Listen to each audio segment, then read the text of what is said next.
La Voz Spanish newspaper has brought out information to the Hispanic community to get to know the candidates of Jefferson County running for district attorney and judges. Get to know who you are voting for on March 4, 2014. Conozca a los candidatos y ejerza como ciudadano el derecho al voto en el condado Jefferson en las próximas elecciones. Recuerde, para votar tiene que estar preparado, registrado y hacerlo antes del 4 de marzo del 2014, cuando se termina la campaña de los candidatos a jueces y abogados de distrito en Beaumont, Texas. It's not about necessarily taking care of the Hispanic community or the black community or the white community. It's about making sure that all peoples are taken care of. My intention whenever I get on the bench is to uphold justice, and as we know, Lady Justice is blind. They, of course, have every right to access to the system and questions and comments and whatever. You know, it's a public system, but they will be heard. They won't be treated any differently than anybody else, but they will be treated fairly, and that is the key part of it. The key part. Okay, when you make a decision to run for Court 3, why you interested in this? Well, it's I want to try to kind of uphold the legacy of what Judge John Paul Davis has done. He's been there for 24 years, and in that 24 years, he made sure that our system was good, and he's always treated people fairly. He has always, as far as I'm aware of, has treated people equally, and I'm going to do that, and I'm going to do that from a caring perspective. I have helped people out through the Pro program for the last 23 years, and it's very similar about the type of people that come in front of that court system, and I intend to do that as well. I'm involved in community problems for active for 10 years. School district, there are a lot of fathers, family fathers, they have a trouble with school. How you can help with this? That my court is really set up to help those people in that particular system, because we don't really reach the school system. But I think the ways that Candace is we probably need to do a little bit better job of opening up some programs through our probation department to help situations like what you're describing, where we've got single parents or situations just like you described, where we've got issues in the schools. That is where a judge has the ability. The probation department is their arm whenever they're in the community supervision, and that is to get creative, to get programs that are going to help them, to assist them. If they're having issues, I want to help them. If I'm aware of that, I'll do whatever I can to assist. Anything else you want to include in this interview? I really wanted them to get out and give their support. As you said, just like your paperwork talks about, it's the voice. They have an opportunity to be heard. That they want to vote for the most qualified candidate. I'm asking them to consider me as that. I know that I am, and I'm asking for their vote. Let their voice be heard and give their support. Thank you. Mr. Bob? Yes, sir. What is how's your decision to try to work on that? Okay, I have a track record that you go at. I was the United States Attorney for 12 years. I took a very small office and made it a big office. Because we didn't say no, we said yes. Anybody can say, no, we won't help you. No, we won't help you. Because when you say yes, that means you have to work, you have to work hard, you have to work long hours. I'm a state district judge. I could probably stay right where I am, never have an problem, never have to run an election. But you know what? If I'm going to be serving the people, I want to serve them in a position where I can do the most good for the public. And I think as the district attorney, when I identify a problem, I can resolve it. The judge can't resolve any problems unless it's in front of his court. The DA is the one that identifies the problems, goes out and finds a solution to the problems. I did that when I was the United States Attorney, and I'll do that now when I'm the District Attorney. I'm telling you, most people from the DA's office run for the judge. I'm going the other way because I think I can do it. And that's what I would like to do. And you can go take a look at my track record and see what I've done. This is where the people in the Hispanic community think maybe they support you for more time.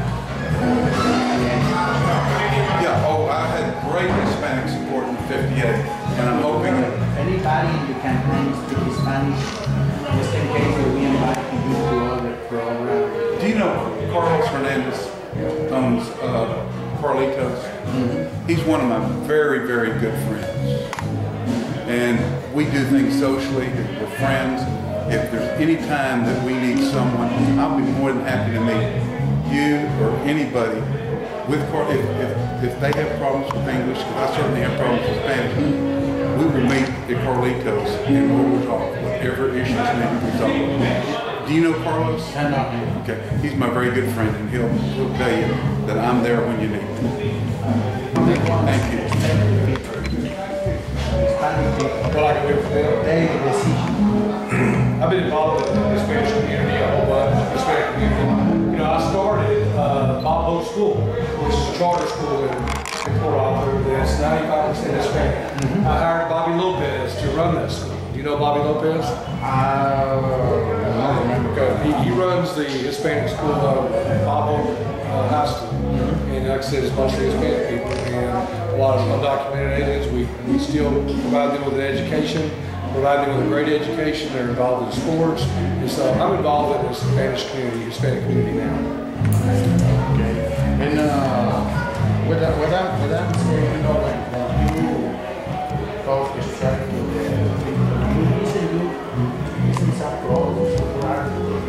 well, you know, I grew up in Port Arthur, and I was a policeman in Port Arthur when I was young. So those problems haven't gone away, you know. But I think as a judge, the judge could actually be involved and make meetings and start programs. And that's what needs to be done in the Hispanic community. Bring them closer into the community, make them part of the solution, not the problem, and talk to them. Don't just leave them out there. Visit them. You know, Warren Pena is one of my clients. A bunch of Hispanic people use me as an attorney. I'll be glad to go in the community and bring them in and get their ideas on how we can have a better community and work with them.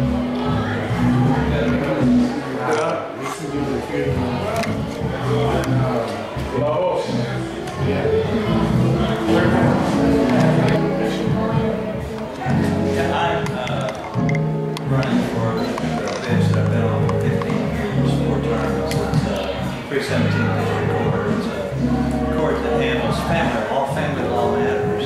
And actually, I do work with all the school districts. I'm on a board that with all the superintendents as we deal with problems in the schools.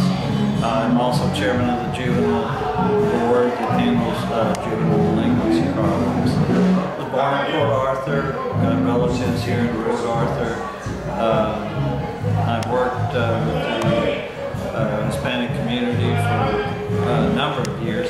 I believe judges should be proactive, and I've got a number of programs that work with juveniles as well as families. We've got a program in our juvenile department that handles all children, Hispanic and otherwise. And I'm just extremely proactive in the community doing it.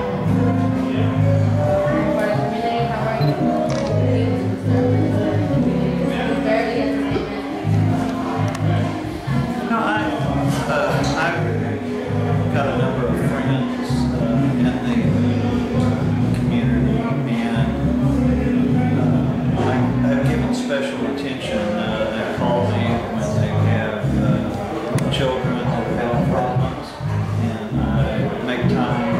They bring them up, and I visit with those children and young adults is what they are, and try to inspire them to do something positive with their life. And I think that's what it's all about. It's not just coming and sitting on the bench and hearing those cases. It's being proactive and doing something, giving back to the community. And so I strive to do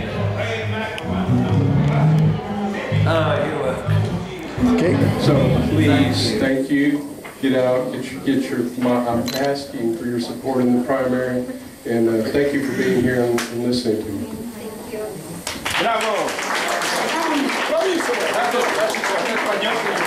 We're going to let Judge Boyd give us a few words since he's here with us tonight. Thank you. My name is Donald Floyd. First of all, I want to thank you for having the opportunity to come and speak. I'm judge of the 172nd District Court in Beaumont. I've been judge of that court for since 1989. And I'd appreciate your help and your support in the November election of next year. I'm originally from Port Arthur. I still live in Port Arthur.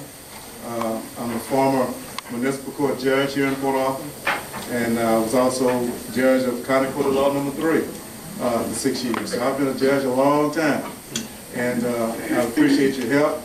I'm looking forward to running for another 4 years. I will continue to treat the citizens with impartiality, compassion, and integrity. And I thank you for being here and listening to me. And if you have any questions, always feel free to come and talk to me and ask questions. We have an open policy at our court, so stop by and talk to us, have coffee with us.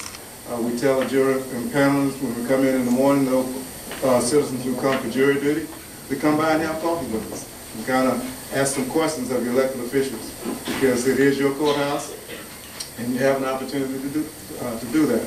So I appreciate you coming, and I appreciate your help and your support. Look forward to working with you in the next 4 years. Thank you.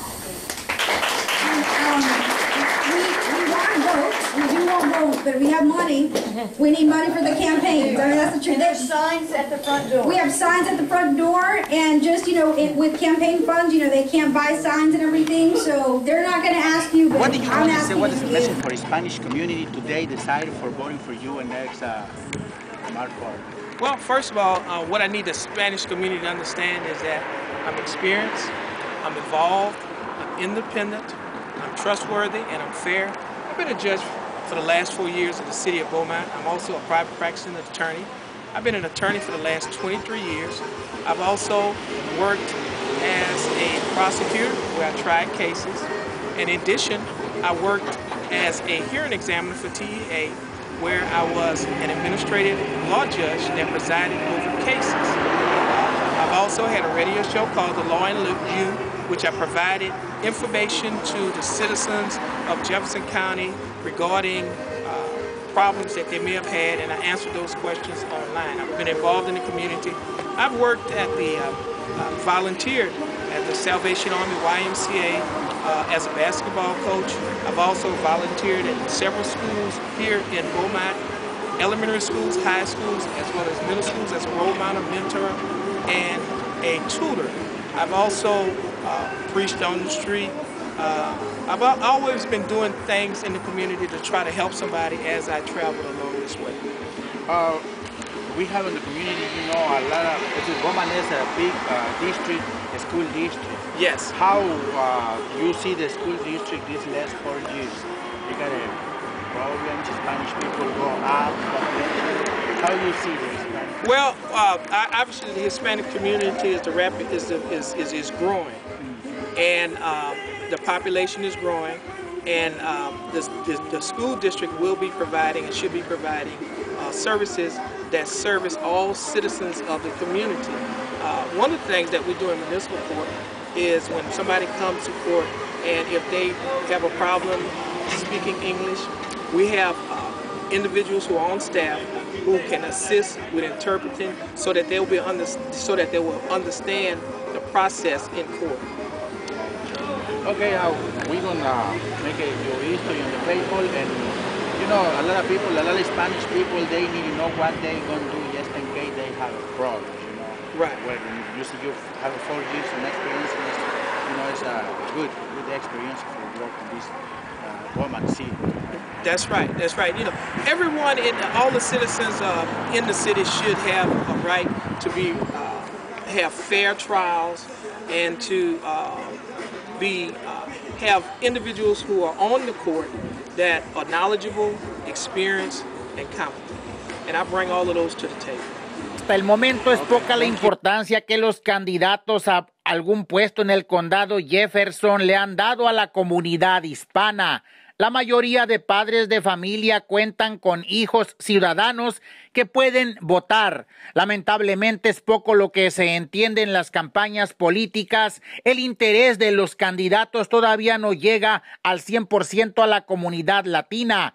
No hay coordinadores que hablen español y las poquitas personas que se involucran en la política, que saben y pueden coordinar en los dos idiomas, prefieren hablar puro inglés. Es por eso que muchas familias todavía no alcanzan a entender el derecho al voto y la política en los Estados Unidos, cómo se puede ejercer, por qué se debe de votar y qué es lo que queremos para nuestra comunidad.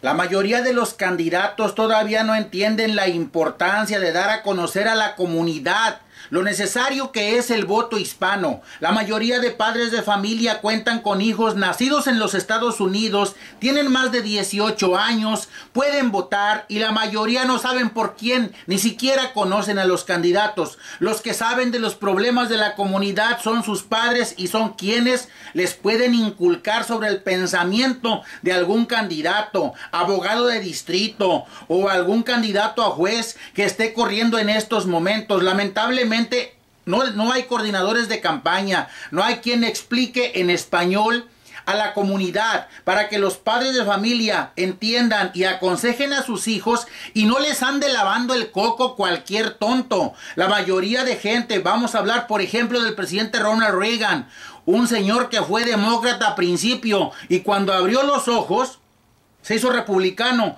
y fue quien ayudó a toda la comunidad latina, la comunidad migrante. Entonces, los jovencitos todavía no saben los problemas de la comunidad, apenas están creciendo, llegan a los 18 años y si los papás no los aconsejan, cualquier político les lava el coco.